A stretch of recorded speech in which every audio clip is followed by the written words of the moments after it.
और इधर राहुल गांधी के बिहार दौरे पर गिरिराज सिंह ने हमला बोल दिया है। राहुल गांधी पर जमकर बरसे केंद्रीय मंत्री गिरिराज सिंह। गिरिराज सिंह ने कांग्रेस से 60 साल का हिसाब किताब मांगा है और कल बिहार दौरे पर आ रहे हैं राहुल गांधी और इसीलिए बिहार में सियासत चरम पर की जा रही है और उनके दौरे को लेकर लगातार सियासी गलियारे से बयान सामने आ रहे हैं। पहले तो आंकड़ा ये दे दें कि 60 साल कांग्रेस ने इस देश में राज किया, वहां कितना रोजगार दे पाए, ये कुकर्म तो उन्होंने किया है।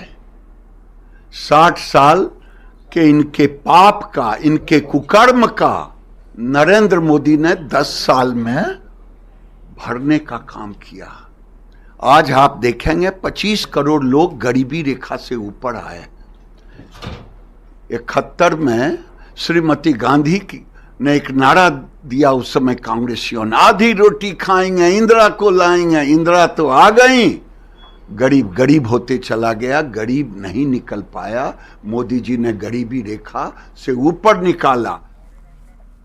और देखिए, राहुल गांधी कल बिहार दौरे पर आ रहे हैं और इसकी चर्चा पुरजोर तरीके से सियासी गलियारे में इसलिए हो रही है क्योंकि एक तरफ जहां बिहार में कुछ ही महीने में चुनाव होने हैं और चुनावी तैयारी पहले से ही राजनीतिक दलों की तरफ से की जा रही है और तस्वीरें हम आपको राहुल गांधी की दिखा रहे हैं कैसे उन्होंने पूरी तैयारी आगामी चुनाव को लेकर कर रखी है और इसीलिए लगातार बिहार में एक तरफ जहां एनडीए के तमाम दिग्गज नेता दौरे पर आ रहे हैं तो दूसरी तरफ राहुल गांधी के आगमन से भी कांग्रेस का जोश हाई नजर आ रहा है। लेकिन इन सब के बीच राहुल गांधी के बिहार दौरे से सियासत भी चौतरफा हो रही है। एक एक करके तमाम सत्ता पक्ष के नेताओं की तरफ से बयान सामने आ रहे हैं। ये कहा जा रहा है कि उनके आने से किसी भी तरह का कोई फायदा कांग्रेस को नहीं पहुंचने वाला, बल्कि कांग्रेस हार जाएगी।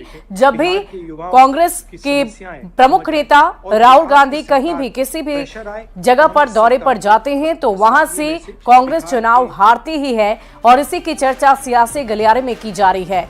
और इन सब के बीच आपको बता दें कि एक एक करके जहां एनडीए के तमाम दिग्गज नेता चुनावी रणभूमि में उतरने की पूरी तैयारी जोश के साथ कर रहे हैं तो दूसरी तरफ विपक्ष में भी उतनी ही तैयारी चल रही है और उसी तैयारी के अंतर्गत कांग्रेस की तरफ से जो यात्रा निकाली जा रही है उसी में शामिल होने के लिए राहुल गांधी बिहार दौरे पर आ रहे हैं और इनका ये बिहार दौरा कई मायनों में बहुत ही खास है। अभी अभी आपने कुछ ही दिनों पहले केंद्रीय गृह मंत्री अमित शाह को देखा था। जब वो बिहार दौरे पर आए तो उन्होंने हुंकार भरी और कई सारी बातों की चर्चा उन्होंने मन से की।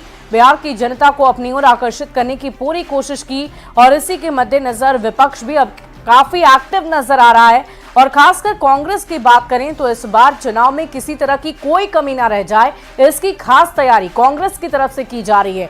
कहा तो ये भी जा रहा है कि कांग्रेस इस बार बी टीम नहीं बल्कि ए टीम बनकर चुनावी रणभूमि में उतरेंगी।